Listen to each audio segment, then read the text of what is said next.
If you're looking for the second part related to the conference Kubecon Europe in Paris, then this episode is for you. Welcome back to the Is It Observable YouTube channel. So if you pay attention, I recently released the part 1 of the conference Kubecon Paris. And here, if you're watching this episode, it means that you're looking for the second part of Kubecon Europe. In this episode, again, I will go through the various booths, deliver a few interviews, and try to share the experience of being in a conference like a Kubecon Europe. We will present a few security solutions like Aqua. We'll look at a few infrastructure deployment solutions. And again, if you enjoyed today's content, don't forget to like and subscribe to the channel. So follow me in Paris.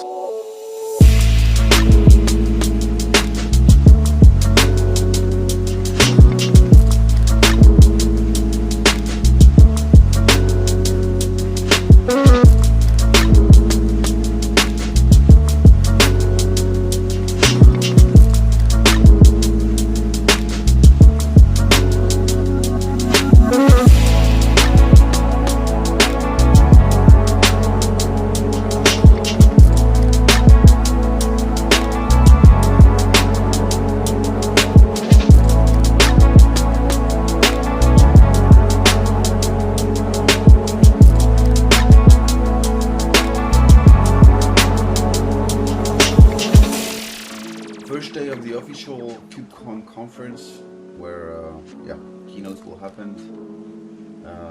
The exhibition hall will be opened with all the booths and everyone, so it's going to be very exciting. So I need to prepare myself and I need to prepare my backpack because the recording that I did yesterday, I need to recharge everything and copy all the raw files, and to be ready actually to record everything.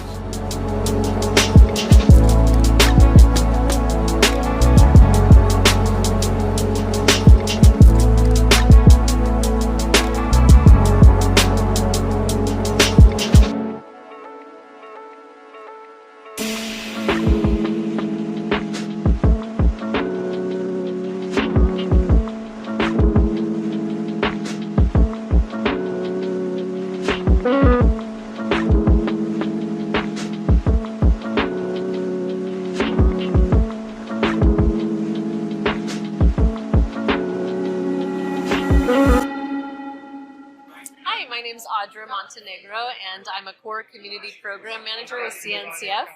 My background is with O'Reilly Media, with over 7 years of events doing global content with the program committee and chairs and speakers. I actually met Priyanka Sharma back when she was an OSCON speaker. For those of you who don't know her, she actually is the executive director at the Cloud Native Computing Foundation. So one of the programs I run are Kubernetes Community Days. As of now, 65 KCDs have completed since 2021, and that spans over 37 countries, over 87 cities. So to get started, if you're just trying to gain community traction, a good way to get started is hosting a community group if you're not already hosting meetups, just to gauge the community interest in the cloud native content. If you're already doing that, then a great way to get started on a KCD, which are 1 to 2 day like summits with 200 to 500 people at them, depending on your goals. Go to cncf.io/KCDs, and there you can see all the KCDs that have completed with their transparency reports, upcoming KCDs, and then also GitHub is where we submit issues to essentially form a ticket to request to host one yourself.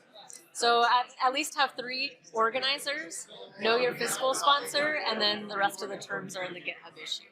So how we support the KCDs is through myself as a monthly resource to meet with you and provide templates, also documentation from past KCDs, what's worked, what's not, a platform for registration and your micro websites, little things like stickers or big things like training vouchers to the Linux Foundation, which we give 10 to each KCD. And then sometimes we're able to actually send a CNCF person to be on site, whether they're speaking or just representing the Cloud Native Computing Foundation, to bring awareness to the local community of who we are, because a lot of folks know the Linux Foundation or the projects, but may not know CNCF. So that's how we support it. We also make introductions for speakers, sometimes sponsors, and bring awareness through marketing efforts as well. Because we're in Paris, I want to give a shout out to KCD Paris, who hosted last year. They had 1,000 registrations and 800 attendees, and they had a lot of great engagement on site. They had fun ancillary things like a graffiti wall with graphics, a sponsor pavilion, which is typical, but a lot of smiles and engagement. And I wish I could give a shout out to all the European events because they're kind of our legacy KCDs. And over time, they've supported each other, whether it's attending, sponsoring, speaking at each other's KCDs, or even when I say sponsoring, KCDs are nonprofit, but they have leftover income, and they might go and use those funds to sponsor another KCD, and that's true community right there. So a lot of KCDs have YouTube channels or even do podcasts like KCD Austria, and so they're very good at doing the digital recordings and kind of getting the word out there. Also, cncf.io/blog. So our blog has a lot of the experience from those organizers written in about 800 words. So that's a great place to hear from the organizers themselves instead of just me. There's over 40 organizers from both meetups and KCDs here. I don't know if you could see some of them behind me. But the engagement between them and also at the kiosk throughout the week is really great to promote their upcoming events or deadlines for CFPs, for example. That's personally what I'm getting out of it, is hopefully these folks can get traction for their own events through this large event that's over 10,000 people. I can't say the official number yet. So that's what it's all about, is networking and kind of expanding your personal identity and your core community's identity at these large conferences.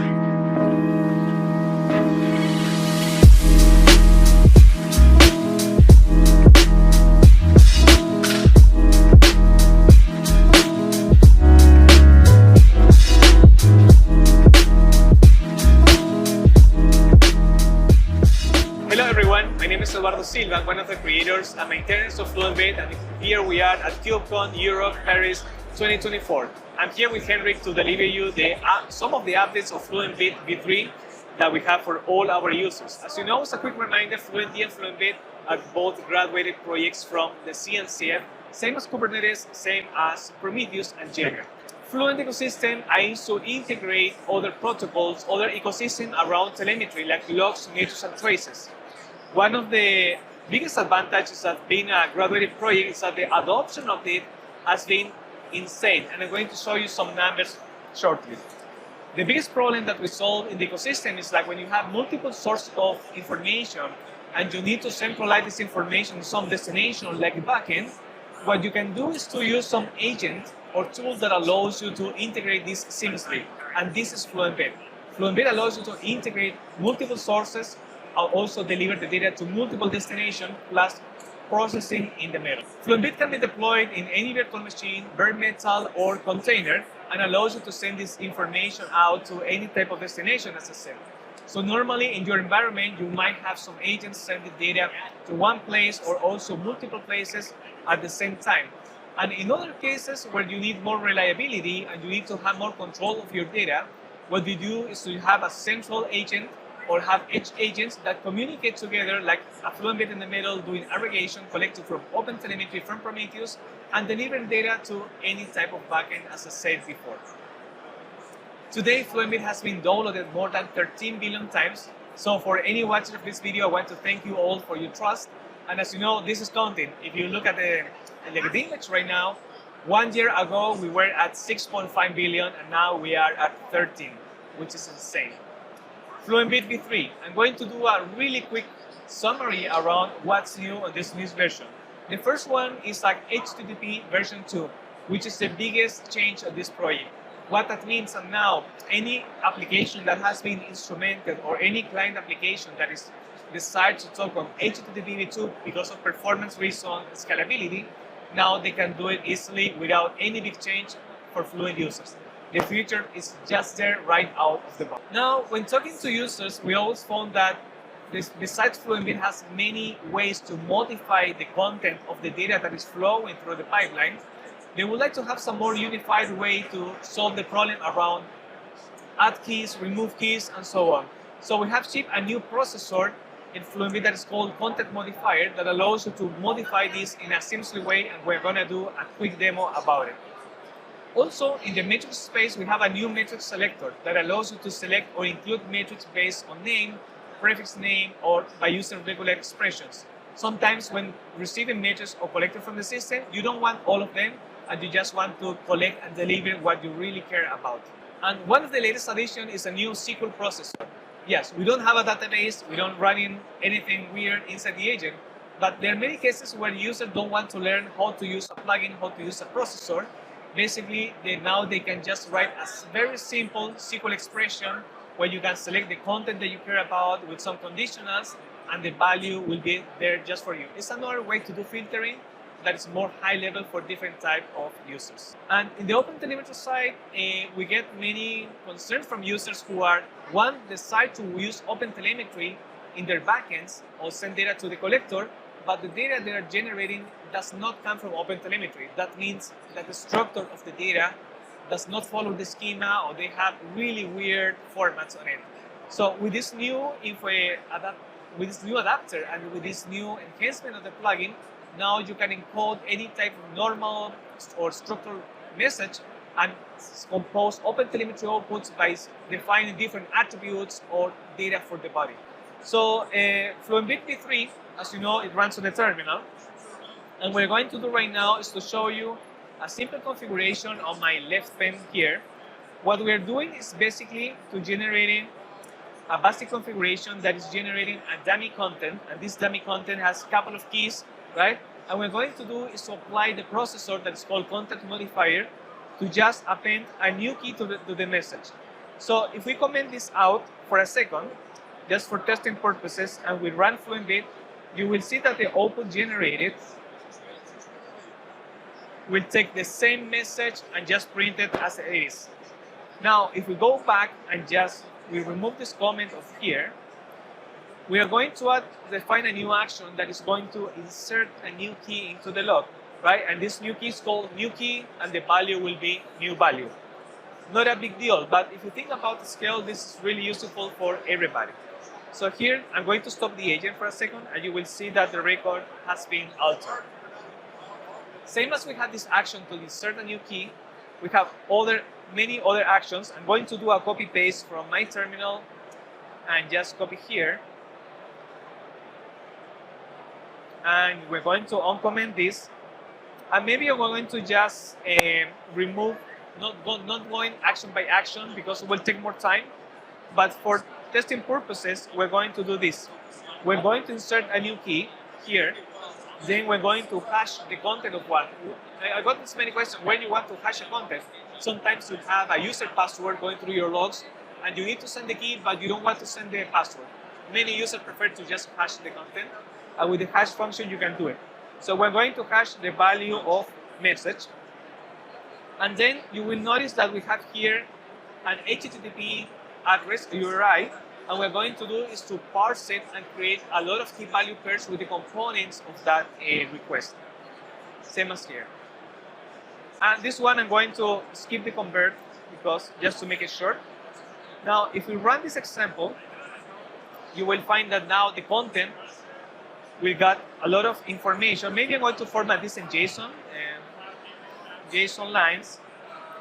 So now what we can do is to just run again and just format it with JQ so you can see how the content is changing. I'm going to stop it because dummy, what it does is send the same message over and over, and you will see that the whole HTTP key that was generated at the beginning, that now looks with a lot of key value pairs. Okay, that is Content Modifier. And as I mentioned, we also have a new SQL processor. Now, what is the idea of SQL? That you can select certain keys based on certain conditions. And very quickly, what we're going to do is to generate the same dummy message that we got in the previous example.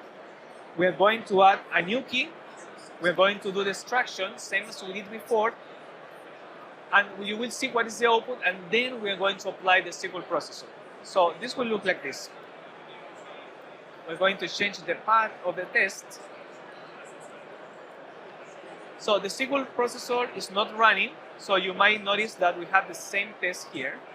And let me format this for you so we get the right information on the screen.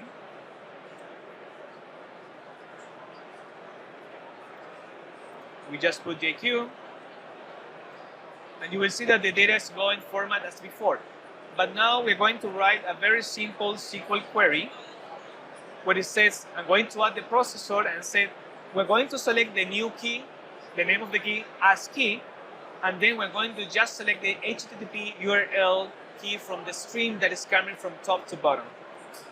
And as you can see, or maybe I'm not looking at the right file. There you go, I didn't save it. So I just forgot to press Ctrl S. Never forget that. So as you can, I get scared for a second, hey, we have a bug in the live demo, but it's not like that. So again, now you get the data that has been inserted and has been queried by using SQL. So it will be really straightforward for anybody getting started with processing to get more information in a very smooth way. Henry just asked if we plan to support expressions on SQL for aggregation, like when you count the number of records or just calculate the average based on the content, the value of a key that's coming in the stream. The answer is today, no. In a few weeks, yes, we are migrating all the aggregation functions, so they count, man, mix, average, but also group by, so you will be able to generate more insightful small logs from what you're getting from the stream. So the answer is yes, but in a few weeks.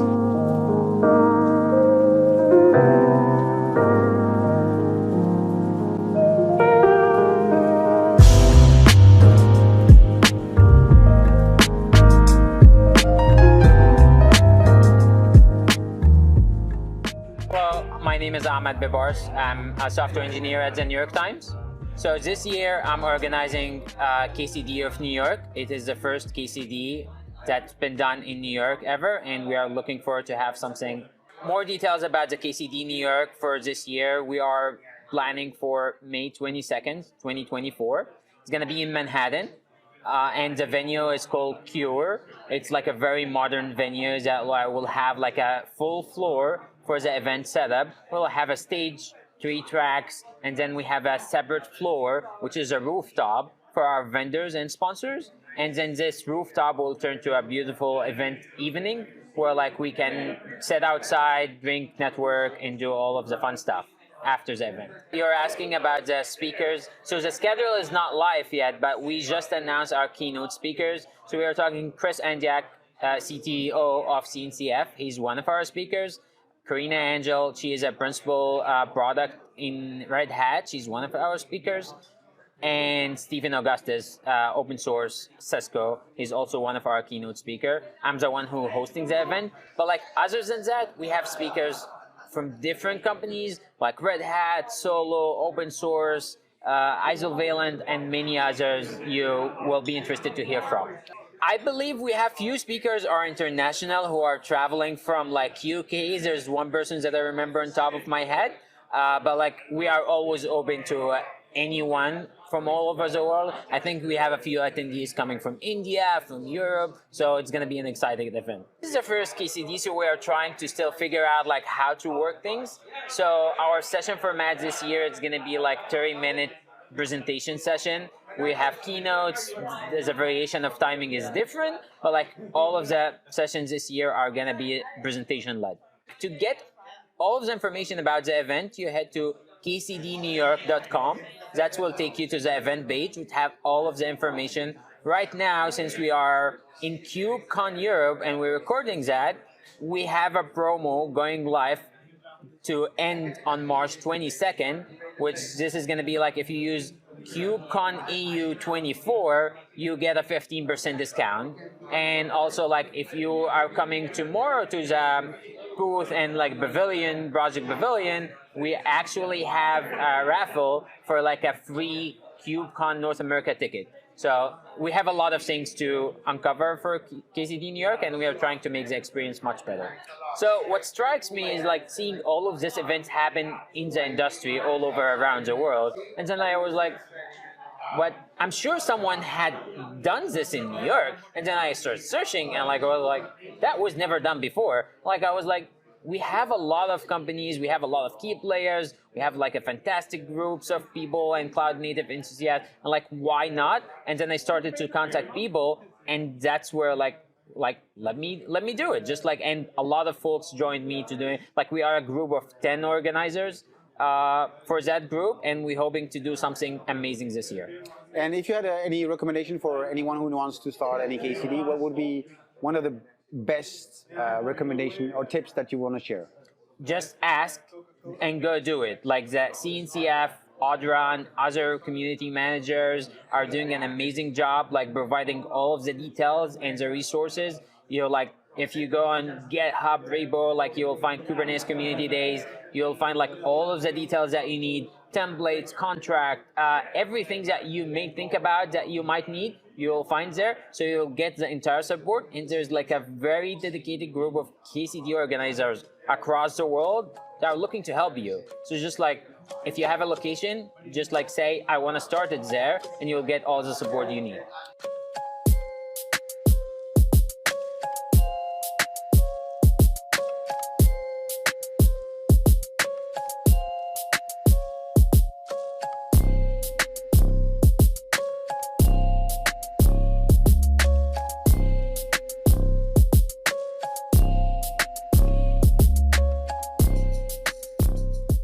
I'm Jochen Joswig.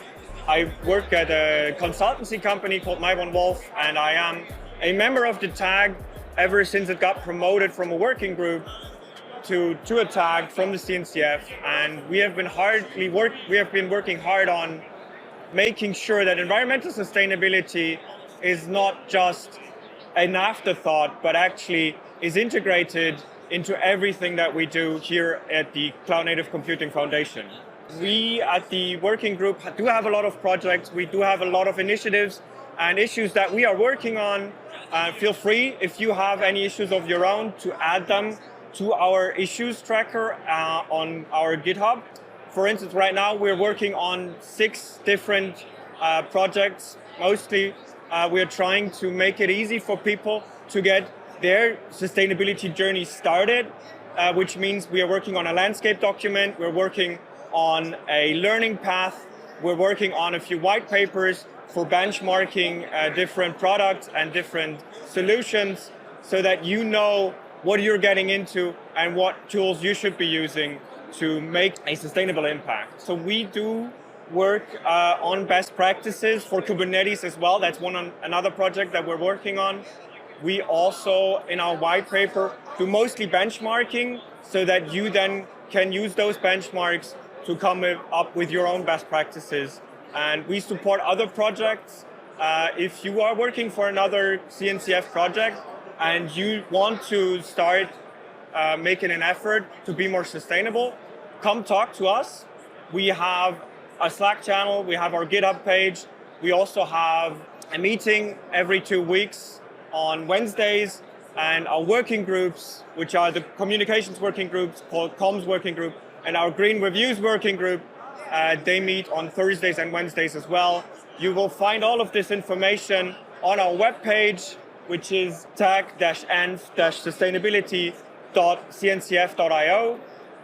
We have everything on there, our project overview, our glossary, and all the people that are important in our organization and that you can start a conversation with. There are already a lot of projects in the CNCF landscape, like Kepler, like OpenCost, like KubeGreen, that are already trying to help you become more sustainable and help our users to be more sustainable in their cloud journeys. And we are supporting those projects. We are in contact with these projects. And of course, we are trying to help them add features, help them improve their projects in the future. And we will also try to help new ideas come to life and develop new projects in the future to help even more people and to make this a much broader thing in the CNCF community and within other CNCF projects. So we have regular community meetings on Wednesdays. That's the third Wednesday of each month. Those are happening on Zoom, so you can just join us from wherever you are located. There are a number of ways how you can contribute to our tag. First, you can of course get in touch and make your voices heard in our meetings, in our regular meetings. You can also open up an issue on our GitHub page or just start a conversation on our Slack channel.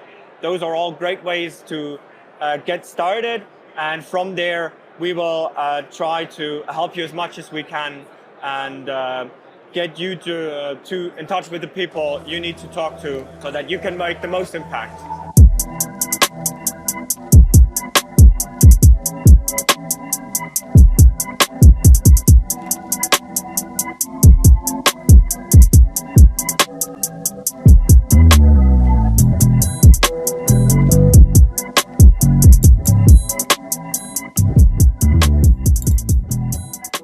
My name is Anaïs Urlichs. I'm part of the open source team at Aqua Security, working with projects such as Tracy and Trivy.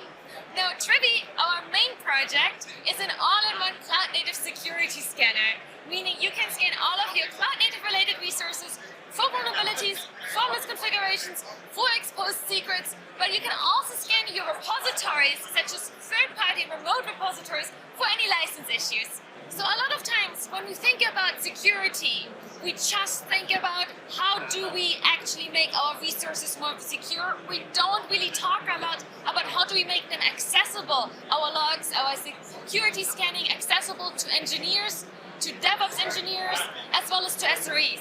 So a lot of time I talk at conferences about how do we make our security scanning, information that we retrieve from our security tooling, to different stakeholders. So, for instance, with Trivy, we have a Kubernetes operator. It's a cloud-native operator that you install into your Kubernetes cluster, such as any other operator, and that allows you to manage your security scans from within your Kubernetes cluster in the same way how you would manage all of your other Kubernetes-related resources. So you can expose metrics from your security scans, you can visualize them in Datadog, in Grafana, in Dynatrace, wherever you actually have your observability tooling implemented. And that makes it a lot more easy for different stakeholders in your company, different engineers, to respond to security issues, so the security team is not just a single point of failure for your organization. How does the operator work within your cluster? The operator is installed usually through a Helm chart, and that makes it possible for you to configure the Helm chart upon installation. Now, once Trivy is installed within your cluster, it will run a pod in a Trivy system namespace. Now, the pod is responsible to continuously monitor your resources. So whenever you actually deploy a new container image, the Kubernetes, the Trivy operator will realize that there is a new resource that needs to be scanned and will produce, for example, a vulnerability scan, or it will scan the configuration file for that pod, for that Kubernetes resource. So basically, any Kubernetes resource that you add to your cluster will be scanned. Once it's scanned, it's added to that resource itself. So the way that it works, you have your deployment, you have your pods. Now, the vulnerability scan, for example, is attached to that deployment and is managed by that deployment. If the deployment is deleted, so are the vulnerability scans. So this is how the Trivy operator works on high level. Now, it will also scan other issues in your Kubernetes cluster. It can also create, for example, compliance scans of your cluster. Is your cluster compliant over time? Now, you can then export those metrics, export those information, and visualize the overall security posture of your services. So as part of scanning your deployment and scanning your cluster resources, it will also scan your RBAC configuration for any issues that might have been introduced by new resources running your cluster. For example, it will notify you if you install a new application and it actually has more privileges that you might want to give it. So Trivy is a completely open source security scanner, meaning we don't know at the moment who's using Trivy, how they're using Trivy, and how often they're using Trivy. That it's primarily repository. You can find it at aquasecurity/Trivy, and that's the main interaction that most users will have. So we can go down and head over to the documentation. Now, in the documentation, you will find first different installation options. Trivy is installed in three main ways. The first one is on the local development machine. So I'm going to give a quick example on how you would use the local CLI for Trivy to scan your Kubernetes cluster. The other way is after the CI/CD pipelines. So whenever you push changes to any of your resources, you want to rescan those resources. For example, whenever you update your base container images in your Docker file, you would want to scan those base container images. As well as whenever you build a new container image, you want to verify that it doesn't introduce, the changes don't introduce new critical vulnerabilities into your environments before deployment. Now the third way is through the Trivy operator, as I just explained, which runs within your cluster and basically puts the Trivy CLI inside of your Kubernetes cluster. Now we are here on the Trivy CLI documentation, and we can head over to the doc section and we can find all of the different targets that Trivy can scan. And Kubernetes scanning is one of those targets, meaning your Kubernetes cluster is the scan target that we want to address. So we can go ahead and we can scan our cluster for vulnerabilities, for security issues. Now in this case, we specify that we only want to see vulnerabilities. And that's just to reduce the number of information that we are presented with. A lot of times when we use security scanning, when we get started with security scanning, it can be very overwhelming to address vulnerabilities, misconfigurations, especially when you have sometimes even hundreds of vulnerabilities in your different libraries that you deploy through container images. So narrowing down the scan result can really help you to address just those vulnerabilities that have a fix available, that are critical in your environment, and that you actually can take actions on. So we head over to our CLI, and we basically say we want to use the Trivy Kubernetes scanner on our cluster that we are currently connected with. Now I'm connected to a basic kind Kubernetes cluster. It will work with any Kubernetes cluster. We are also currently working on making Trivy very specific to different environments, to different versions, upstream managed Kubernetes clusters as well. So we're going to perform that scan. As you can see, we have downloaded the Trivy database. Now the Trivy database is by default updated every 6 hours. You can reconfigure that. You can also deploy Trivy in an air-gapped environment. That's also possible. But basically, we make sure that every 6 hours, we pull changes from the vendor-specific vulnerability databases, so we have the latest information on potential vulnerabilities that could affect your environment. Okay, this was downloading the database. And now we're actually scanning our cluster. So while we can use locally the Trivy CLI, if we want to have continuous scanning within our Kubernetes cluster, we can install the operator. Now the Trivy operator works like any other Kubernetes operator. You can install it through kubectl. You can also install it through Helm. Helm is usually the preferred option because it allows you to manage your configuration files over time, basically how you set up your values YAML manifest. Now, there are different ways on how you can actually then access the metrics from your vulnerability scans, from your security scans. Generally, we have these different reports. We have vulnerability reports for your vulnerabilities of all the container images that are actually running in your cluster. We have a misconfiguration report, so it checks all of the misconfigurations that are present.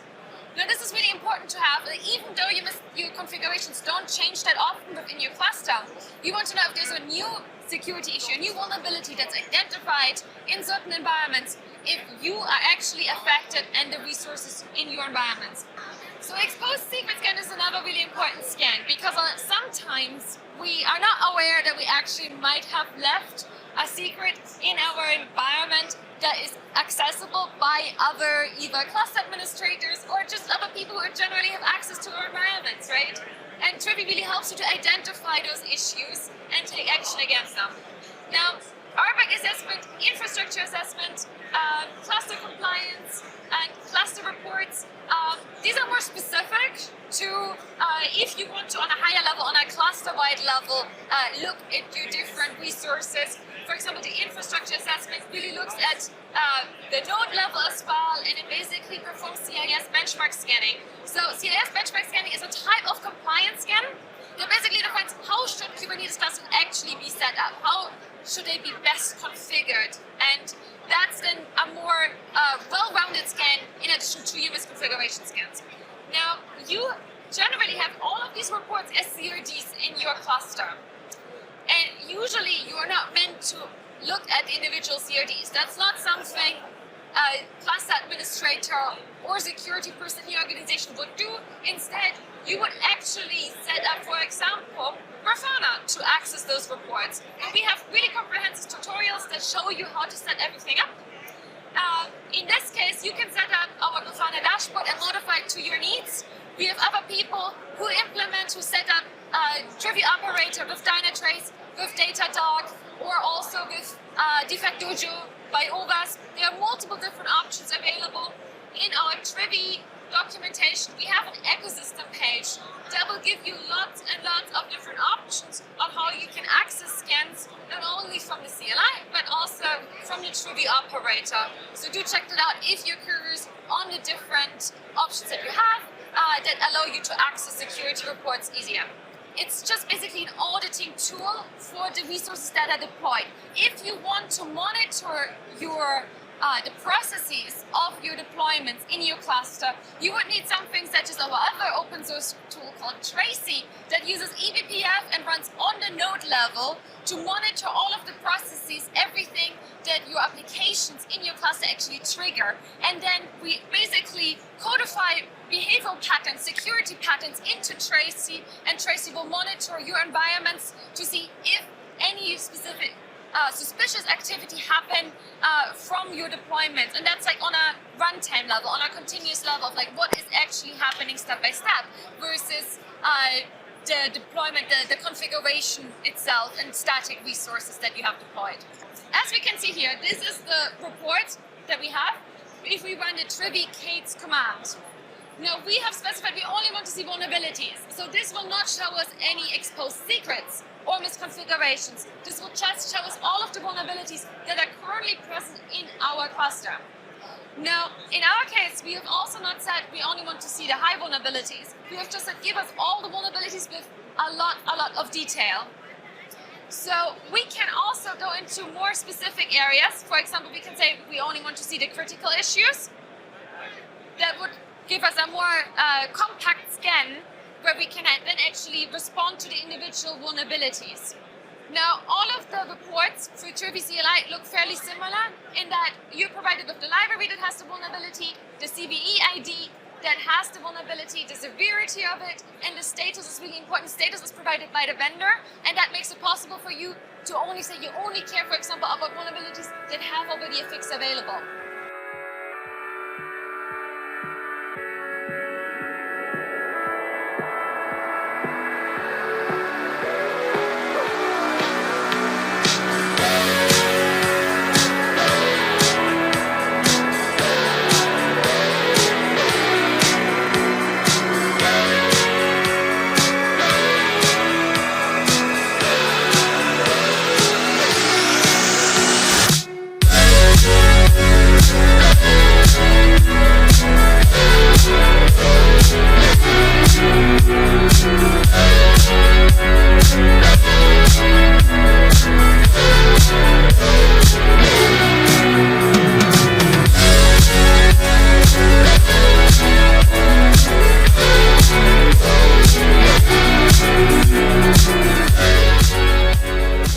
That's it for today's episode related to the second part of Kubecon Paris. We can see that we saw a couple of security solutions. We had a tag sustainability sharing and presenting their approach. We had a couple of KCD promoting their conferences, so don't forget to be part of their conference if you're interested in being part of KCD New York or KCD Austria. And again, also, we're very excited about the latest news of Fluentbit 3 that is able to process metrics. Alright, so if you enjoyed today's content, don't forget to like and subscribe to the channel. So see you soon for another episode. Bye.